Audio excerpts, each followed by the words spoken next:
Hello, and welcome to the 7th episode of the Kid Broadway podcast, intimate conversations with community and professional actors in Broadway news. And today we are chatting with Christian Harmston.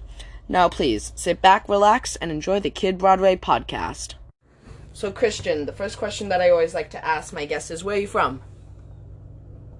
I'm from Greensboro, North Carolina. It's right in the middle of North Carolina, so we're in the Piedmont area. How did you get into the whole theater thing?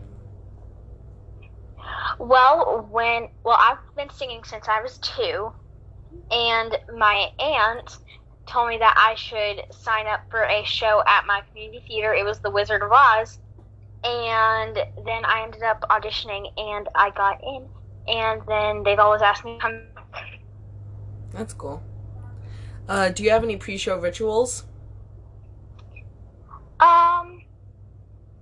There are a couple of things that I don't eat or drink, like milk or lemonade. Yeah. Or anything really that has milk in it. But no, not really. Besides not eating stuff. And you were in the first U.S. national tour as Gustav in Love Never Dies. How was that experience? It was a really great experience.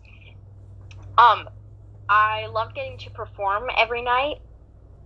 Well, not every night, because I shared the role with another person.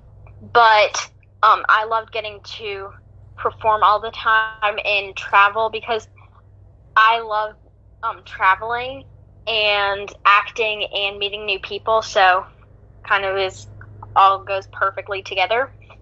And it was just a really great experience. The whole cast was amazing. The crew was amazing.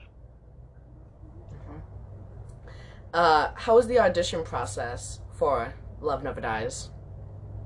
Well, I went to a callback that my agent got me, and then so I went to one callback.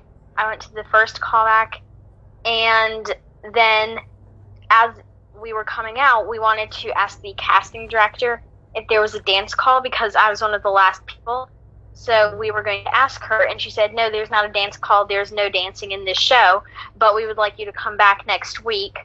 And so she told us then and there so we could plan, because we had told her that I wasn't from New York. And so that time I was with my mom when I went up there. And then the next time I went with my dad, because I was in the middle of another production.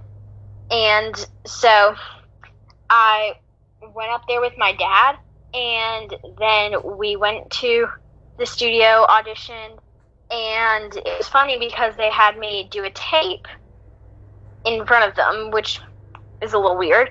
But then after we filmed the tape, it only took us about 2 minutes, and then we walked out, and my dad and everybody that we called said, okay, well, you didn't get that role.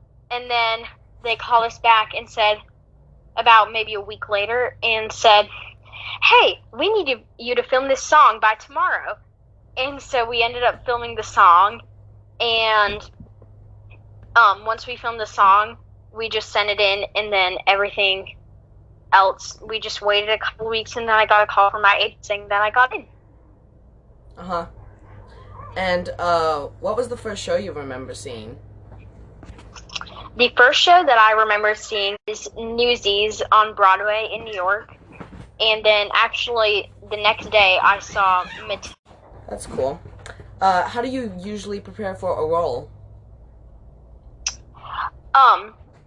Well, I like to think about the role a lot, and I mostly prepare during the audition process, because I feel like I'm more like into the role once I get the action part. And we're gonna wrap up here in a minute, but what advice would you give to young people now listening, going down a similar path? Well, just to always be determined, to never give up, and don't set your hopes up super high, because you're not going to get into every single audition that you use. or that you do. And are you up to anything right now? Any new projects going on? Not in any productions, but I've been doing concerts and cabarets, and I've been doing dance competitions and lots of dance and gymnastics. That's cool. And so we can find you on Instagram at Christian Harmston. Is there anywhere else we can find you?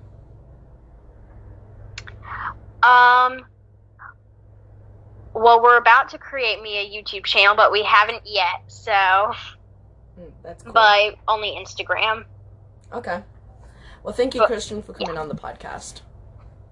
Thank you.